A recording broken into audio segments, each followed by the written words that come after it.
While he was speaking, a Pharisee invited him to dine with him, so he went in and took his place at the table. The Pharisee was amazed to see that he did not first wash before dinner. Then the Lord said to him, "Now you Pharisees clean the outside of the cup and of the dish, but inside you are full of greed and wickedness. You fools! Did not the one who made the outside make the inside also? So give for alms those things that are within, and see, everything will be clean for you. But woe to you, Pharisees, for you tithe mint and rue and herbs of all kinds, and neglect justice and the love of God. It is these you ought to have practiced without neglecting the others. Woe to you, Pharisees, for you love to have the seat of honor in the synagogues and to be greeted with respect in the marketplaces. Woe to you, for you are like unmarked graves, and people walk over them without realizing it." One of the lawyers answered him, "Teacher, when you say these things, you insult us too." And he said, Woe also to you, lawyers, for you load people with burdens hard to bear, and you yourselves do not lift a finger to ease them. Woe to you, for you build the tombs of the prophets whom your ancestors killed. So you are witnesses and approve of the deeds of your ancestors, for they killed them, and you build their tombs. Therefore also the wisdom of God said, "I will send them prophets and apostles, some of whom they will kill and persecute, so that this generation may be charged with the blood of all prophets shed since the foundation of the world, from the blood of Abel to the blood of Zechariah, who perished between the altar and the sanctuary. Yes, I tell you, it will be charged against this generation. Woe to you, lawyers, for you have taken away the key of knowledge. You did not enter yourselves, and you hindered those who were entering." When he went outside, the scribes and the Pharisees began to be very hostile toward him and to cross-examine him about many things, lying in wait for him to catch him in something he might say. Meanwhile, when the crowd gathered by the thousands so that they trampled on one another, he began to speak first to his disciples. "Beware of the yeast of the Pharisees, that is their hypocrisy. Nothing is covered up that will be uncovered, and nothing secret that will not become known. Therefore, whatever you have said in the dark will be heard in the light, and what you have whispered behind closed doors will be proclaimed from the housetops. I tell you, my friends, do not fear those who kill the body, and after that can do nothing more. But I will warn you whom to fear. Fear him who, after he has killed, has authority to cast into hell. Yes, I tell you, fear him. Are not 5 sparrows sold for 2 pennies? Yet not one of them is forgotten in God's sight. But even the hairs of your head are all counted. Do not be afraid, you are of more value than many sparrows. And I tell you, everyone who acknowledges me before others, the Son of Man will also acknowledge before the angels of God. But whoever denies me before others will be denied before the angels of God. And everyone who speaks a word against the Son of Man will be forgiven. But whoever blasphemes against the Holy Spirit will not be forgiven. When they bring you before the synagogues, the rulers, and the authorities, do not worry about how you are to defend yourselves or what you are to say, for the Holy Spirit will teach you at that very hour what you ought to say." Someone in the crowd said to him, "Teacher, tell my brother to divide the family inheritance with me." But he said to him, "Friend, who sent me to be a judge or arbitrator over you?" And he said to them, "Take care, be on guard against all kinds of greed, for one's life does not consist in the abundance of possessions." Then he told them a parable. The land of a rich man produced abundantly, and he thought to himself, "What should I do? For I have no place to store my crops."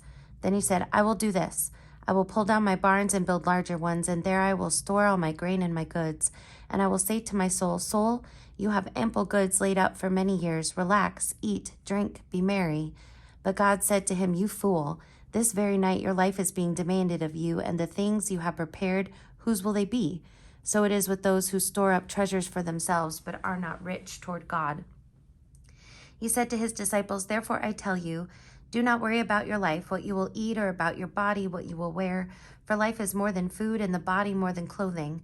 Consider the ravens. They neither sow nor reap. They have neither storehouses nor barn, and yet God feeds them.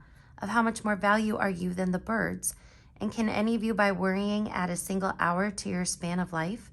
If then you are not able to do so small a thing as that, why do you worry about the rest?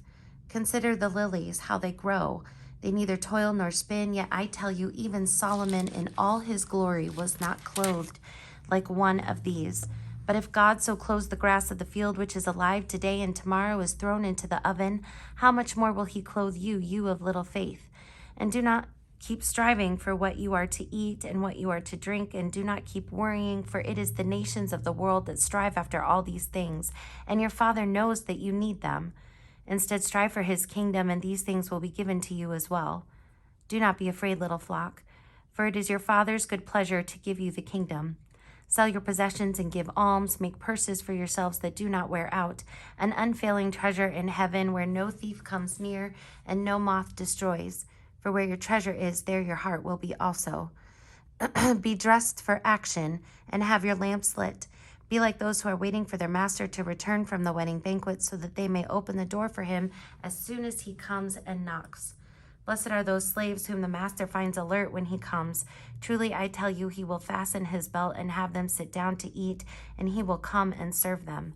If he comes during the middle of the night or near dawn and finds them so, blessed are those slaves. But know this, if the owner of the house had known at what hour the thief was coming, he would not have let his house be broken into. You also must be ready, for the Son of Man is coming at an unexpected hour. Peter said, Lord, are you telling this parable for us or for everyone?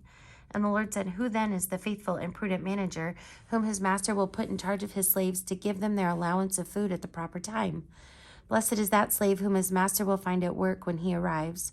Truly I tell you, he will put that one in charge of all his possessions.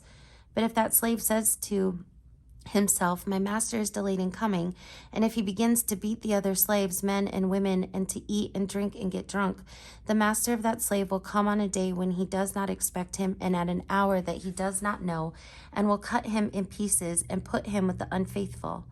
That slave who knew what his master wanted but did not prepare himself or do what was wanted will receive a severe beating. But the one who did not know and did what deserved a beating will receive a light beating. From everyone to whom much has been given, much will be required, and from the one to whom much has been entrusted, even more will be demanded. I came to bring fire to the earth, and how I wish it were already kindled. I have a baptism with which to be baptized, and what stress I am under until it is completed. Do you think that I have come to bring peace to the earth? No, I tell you, but rather division. From now on, 5 in one household will be divided, 3 against 2 and 2 against 3. They will be divided, father against son and son against father, mother against daughter and daughter against mother, mother-in-law against her daughter-in-law and daughter-in-law against mother-in-law. He also said to the crowds, when you see a cloud rising in the west, you immediately say it is going to rain, and so it happens. And when you see the south wind blowing, you say there will be a scorching heat, and it happens. You hypocrites, you know how to interpret the appearance of earth and sky, but why do you not know how to interpret the present time? And why do you not judge for yourselves what is right? Thus, when you go with your accuser before a magistrate, on the way make an effort to settle the case, or you may be dragged before the judge, and the judge hand you over to the officer, and the officer throw you in prison. I tell you, you will never get out until you have paid the very last penny.